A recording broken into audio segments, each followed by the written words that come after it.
Yeah, take your time. Yeah, take your time, bro. You going? That was Juice WRLD's manager Lil Bibby breaking down while talking about it. Now we actually know why. Newly released court documents reveal that Bibby just exposed the real truth behind Juice's death. Oh, brother! And it has something to do with the label. The rapper's girlfriend tried to expose it in the past, but no one listened. Now Bibby has spilled the beans. Whoa, calm down, Jamal. Don't. Yo, what's good? It's your boy Cristo. Yes, sir. Yes, ma'am. Hey, y'all fam, today we got Juice WRLD manager apologizing in court and reveals everything that happened about his unaliving. And this is by Trap Talk. So y'all fam, hit the thumbs up button, hit the subscribe button. To CristoReacts. So let's hop right into this video. Ha ha ha ha ha ha. Let me put you on game. The real behind the scenes.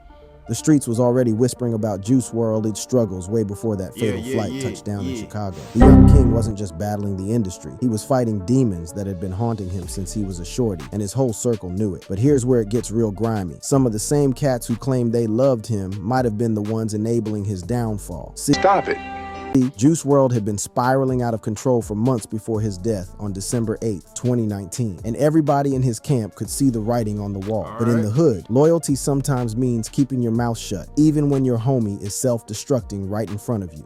Nope. Lil Bibby, the OG who ran Grade A Productions and basically put Juice on the map, has been carrying heavy guilt about what went down. This cat wasn't just a business partner or a manager. He was like a big brother to Juice, watching this young prodigy from the suburbs navigate the dangerous waters of fame and addiction. And when Bibby speaks about those final weeks, you can hear the pain in his voice, the regret of a man who knows he might have been able to save his little brother if he'd moved different. So did you have an actual intervention? I wasn't there physically, but everybody else was there, like his cousin and the Wrld manager and everybody. But I was on the phone when they was having it. The intervention that Bibby describes wasn't no formal sit down with counselors and shit. This was hood style real talk. Juice's people pulling him aside and telling him straight up that he was about to kill himself if he didn't get his act together. The whole crew had been watching their boy take 4 Percocet pills at a time, way more than the casual use they thought they were dealing with. But when they dug deeper, they realized the situation was way more serious than anybody had imagined. You won't believe what he said. What did he say? He said, all right, I'll go, but I'm not stopping. I'll lower my dosage, doing it too much, I ain't stopping. Stop it.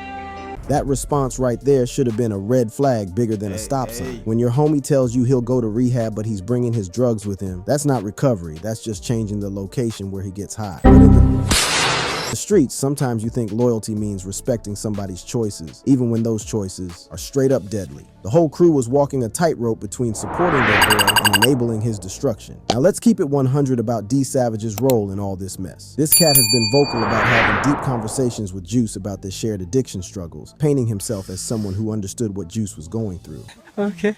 But when you dig into the documentation and witness accounts, the picture gets murky as hell. Bro, we got into full-fledged, if not an argument, deep combo. Bro, we talked for hours about this shit. Right. Hours. These deep conversations D Savage talks about sound real meaningful when he's telling the story, but evidence from the HBO documentary, Juice WRLD Into the Abyss, shows D Savage bringing lean to Juice's hotel door, even while other people in the camp were trying to cut off his supply. That's some snake shit right there. Talking about helping your homie with one hand while feeding his addiction with the other. But, when everybody wasn't around, I'll say this. When everybody wasn't around, he would let me know as clear as day, nigga, I'll go to rehab, right? I'll make you guys happy and go to rehab. Damn. But I'm bringing my drugs. The most fucked up part about D Savage's story is this revelation. He knew Juice was planning to finesse the rehab situation, and he didn't do nothing about it. In the hood, we call that being complicit. You can't claim you care about somebody's well-being while you're helping them plot their own destruction. Y'all sending him to rehab ain't gonna do shit. Right. This nigga is going to sneak some, you get what I'm saying? Yeah. What do you say to that when he says that? It's so hard for me to say something because I sip lean. Now that's some real shit right there. D Savage admitting he couldn't effectively intervene because he was dealing with his own demons. In the streets, this is what we call the blind leading the blind. How you gonna help somebody get clean when you're still using? It's like asking a crackhead to babysit your stash. The intentions might be good, but the execution is doomed from the jump. The relationship between Juice and his girl, Allie Lottie, adds another layer to this complex web of love and destruction. Allie was trying to ban lean from their crib and limit his consumption, but Juice was a master manipulator when it came to his addiction. He found ways around her rule, using other substances when she blocked access to his preferred poison. When Allie banned lean from the house, you guys had to like sneak it in type shit. Well, I ain't gotta sneak a damn thing in. You get what I'm saying? That's not my female, so I don't gotta do shit. But at the same time, it's like I respect her and him. This response from D Savage shows the cold reality of how addiction destroys relationships and enables toxic behavior. Instead of respecting Allie's efforts to help her man, some people in the crew saw her boundaries as obstacles to work around. That's some grimy shit that probably contributed to Juice's downward spiral. The most heartbreaking part of this whole story comes from Bibby's account of their final conversation, where Juice was clearly crying out for help, but nobody understood what he was really asking for. Juice, like a week before he passed, he just pulled me to the side, like, you gotta start coming around more. I miss how it was in the beginning, man. That shit was so much fun. When somebody tells you they miss how it was in the beginning, that's code for I'm drowning and I need you to throw me a lifeline. But instead of recognizing this as a cry for help, Bibby interpreted it as annoying behavior from someone who was acting different. So I tell him, like, Juice, you be acting weird, bro. I don't like being around weird people, bro. Like, you be giving off these weird vibes, like, you know what I'm saying? Like, that response probably cut Juice deeper than a knife. When you're struggling with addiction and depression, and the people closest to you start calling you weird and distancing themselves, that's when you really start to feel like you're alone in the world. Bibby's reaction, while understandable from his perspective, was probably the exact opposite of what... Y'all got to be able to look at all perspectives, bro. Like, no, like, for real. Y'all got to be able to look at all perspectives. Like, you understand, like, bro struggling with something. Like, you got to understand, like, his position. Like, you got to see both sides of the perspective. Now, I understand why he do it, but just understand that he's going through it. So, you feel me? Bro, Loki could have helped him out if he would have got off how he felt and really tried to understand deeper, to understand him in a different type of way. Bro, like I said, you probably ask for help. Hey, you don't know. Juice needed to hear. He told me, like, yeah, man, I know, man, I'm sorry, da-da-da. I'm just dealing with anxiety and da-da-da.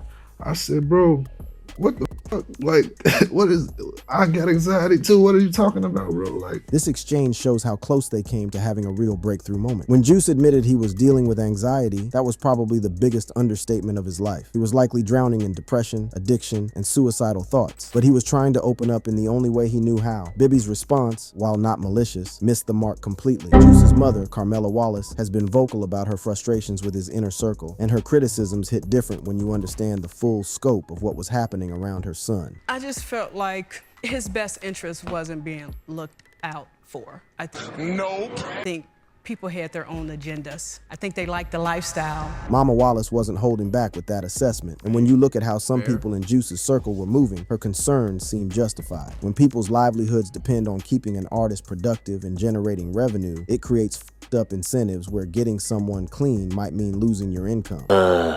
That's a conflict of interest that the streets know all too well. The intervention that finally happened just a week before Juice's death involved his closest people, including family and team members, with Bibby participating remotely. The fact that this conversation initially seemed successful, with Juice agreeing to enter rehab on December 22nd, makes his death even more tragic. Help was finally coming, but it was too little, too late.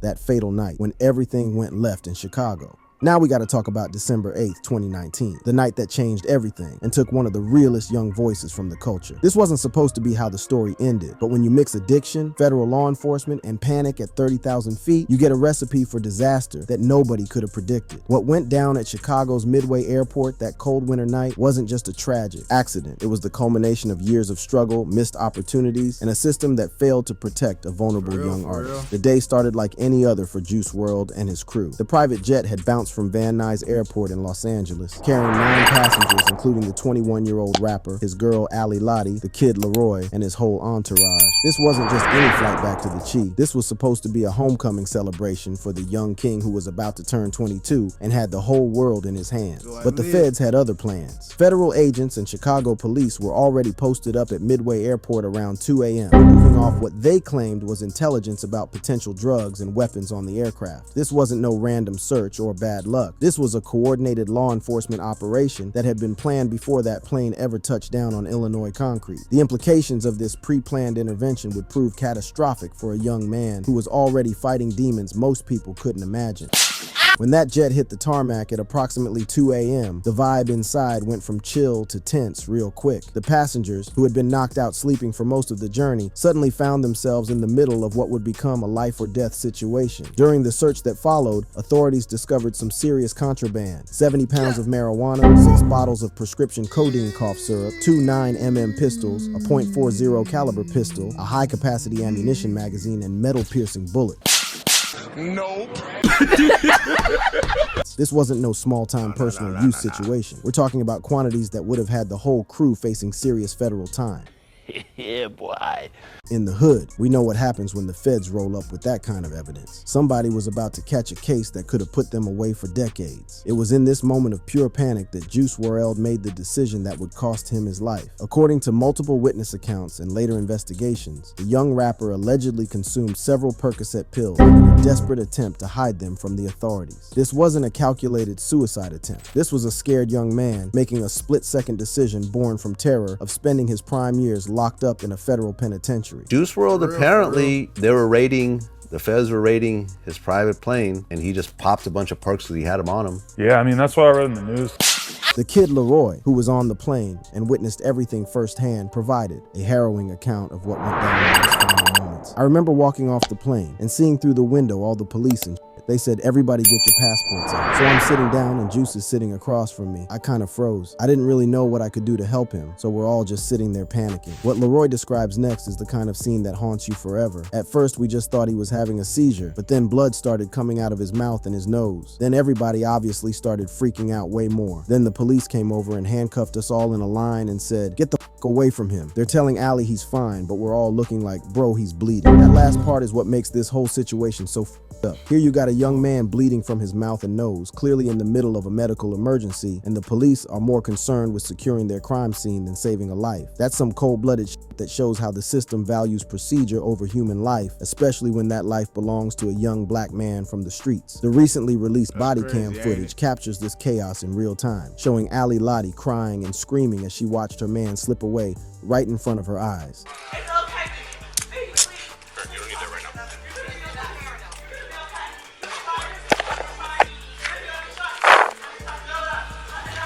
The audio hits different because you can hear the genuine terror and confusion of people who were watching someone they loved fight for his life while feeling completely powerless to help. Now, the police did eventually try to intervene medically. A Department of Homeland Security agent administered 2 shots of Narcan, an opioid overdose reversal drug, but by that point, it might have been too late. When someone consumes that many opioids at once, especially someone who's already dealing with underlying health issues from chronic drug use, the window for successful intervention becomes extremely narrow. The timeline of events becomes crucial when examining what went wrong that night.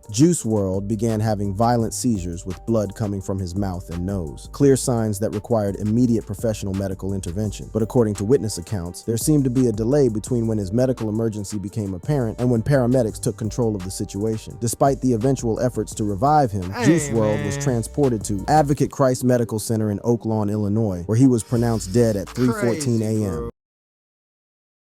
The speed with which this situation escalated from a routine airport search to a young man's death is both shocking and heartbreaking. 2 of Wrld's security team members were arrested during the incident for illegal firearm possession, adding to the chaos and confusion of that night. While these arrests were related to the weapons found on the plane, they also meant that people who might have been able to provide emotional support or advocate for Juice were instead being processed by law enforcement during the most critical moments. The Cook County Medical Examiner's Office would later officially rule his death an accidental overdose, with toxicology reports showing lethal levels of oxycodone and codeine in his system. The presence of these substances confirmed what witnesses had suspected, that Wrld had consumed a fatal amount of prescription drugs in those final moments before his collapse. But this tragedy didn't happen in a vacuum. The events of that night were the culmination of months of escalating drug use, missed intervention opportunities, and a support system that, despite their good intentions, wasn't equipped to handle the severity of his addiction. The people who loved him had tried to help, but addiction is a cunning enemy that often defeats even the most well-intentioned efforts to combat it.